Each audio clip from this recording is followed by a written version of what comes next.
नमस्ते। गजेंद्र ठाकुर जी की लिखी मिथिला लोक कथाओं की इस बेहद दिलचस्प दुनिया में और आज की हमारी इस चर्चा में आपका स्वागत है।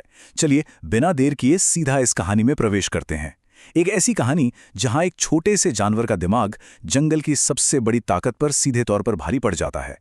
ये सिर्फ एक कहानी नहीं है, बल्कि इस बात का एक शानदार उदाहरण है कि कैसे सही समय पर सही सोच किसी की भी जान बचा सकती है। अब जरा सोचिए, एक छोटा सा बकरा जो देखा जाए तो शिकार ही बनने के लिए पैदा हुआ है, वो बिना किसी शारीरिक ताकत के जंगल के सबसे खूंखार शिकारी यानी एक बाघ को कैसे पछाड़ सकता है। सुनने में असंभव लगता है ना? लेकिन यही तो वो पहेली है जो सदियों से लोगों को बांधे हुए हैं और आज हम इसी रहस्य को खोलने वाले हैं।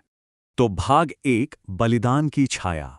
कहानी शुरू होती है एक बहुत ही शांत और प्यारे से माहौल से। एक माँ और उसका सिर्फ 4 महीने का छोटा सा बच्चा एकदम आराम से अपनी जिंदगी जी रहे थे। लेकिन फिर ये शांति अचानक भंग हो जाती है, क्योंकि दुर्गा पूजा का समय आ गया था। और उस इलाके में ना, पूजा के दौरान पशु बलि की एक बहुत ही पुरानी परंपरा थी। मतलब अब वो छोटा सा बकरा इस पुरानी परंपरा का अगला लक्ष्य बनने वाला था। खतरा तब एकदम सिर पर आ जाता है जब बकरे का मालिक एक खरीदार के साथ सौदा फिक्स कर लेता है। कीमत भी तय हो गई, लेकिन किस्मत देखिए, वो खरीदार उस वक्त अपने पैसे लाना ही भूल गया था। उसने वादा किया कि वो अगले ही दिन पैसे लेकर आएगा और अनुष्ठान के लिए उस बकरे को ले जाएगा। बस उसी एक रात में उस छोटे से जीव की पूरी जिंदगी जैसे एक कच्चे धागे से लटक गई थी। आगे बढ़ते हैं। भाग 2, जंगल की ओर प्रस्थान। अब यहां मां की ममता और उसकी तुरंत फैसला लेने की क्षमता देखिए। मां को समझ आ गया था कि खतरा कितना बड़ा है। उसने बहुत ही हताश होकर लेकिन एकदम कड़े शब्दों में अपने बच्चे से कहा कि वो तुरंत उस सुरक्षित घर को छोड़ दे और दूर घने जंगल में भाग जाए। उसका लक्ष्य एकदम स्पष्ट था, खरीदार के वापस आने से पहले ही बच्चे को बचाना, भले ही इसके लिए उसे अपने बच्चे से हमेशा के लिए दूर क्यों ना होना पड़े। जरा कल्पना कीजिए, उस छोटे से बच्चे के सामने कितना डरावना विकल्प रहा होगा। एक तरफ तो पक्की मौत खड़ी थी और दूसरी तरफ एक ऐसा घना काला जंगल जिसके बारे में उसे कुछ नहीं पता था। एक छोटे से बकरे के लिए अपनी जानी पहचानी दुनिया को छोड़कर उस अनजान जंगल के खतरे को चुनना सच में बहुत ही असाधारण हिम्मत का काम था। अब आते हैं भाग 3 पर, बत्तू का रूपांतरण। यह कहानी में 2 से 3 साल का समय बीत जाता है और ये बदलाव देखिए। एक तरफ वो नाजुक सा बच्चा था और दूसरी तरफ अब वो एक विशाल, लंबी दाढ़ी और भारी भरकम सींगों वाला जानवर बन चुका है। अब उसे सब बत्तू के नाम से जानते हैं। प्रकृति की गोद में एकदम आजादी से पलते हुए वो शारीरिक रूप से तो ताकतवर बना ही, लेकिन सबसे बड़ी बात, उसका आत्मविश्वास एक अलग ही स्तर पर पहुंच चुका था। चलिए बढ़ते हैं कहानी के सबसे रोमांचक हिस्से की तरफ। भाग 4, बाघ से सामना। तो जंगल में घूमते घूमते बत्तू का आमना सामना सीधे जंगल के निर्विवाद राजा यानी बाघ से हो जाता है। अब स्वाभाविक सी बात है, एक बाघ को देखकर बत्तू अंदर ही अंदर बहुत डर गया था। लेकिन यहां सबसे दिलचस्प बात पता है क्या है? बाघ भी बत्तू के इस अजीब, विशाल और नए रूप को देखकर उतना ही डरा हुआ था। भाई, उसने अपनी पूरी जिंदगी में इतनी लंबी दाढ़ी और इतने बड़े सींगों वाला कोई रहस्यमयी जीव देखा ही नहीं था। बाघ ने अपने अंदर के डर को छुपाने की पूरी कोशिश की और एक राजसी लेकिन थोड़े कांपते हुए स्वर में बत्तू से एक बड़ा ही काव्यात्मक सवाल पूछा।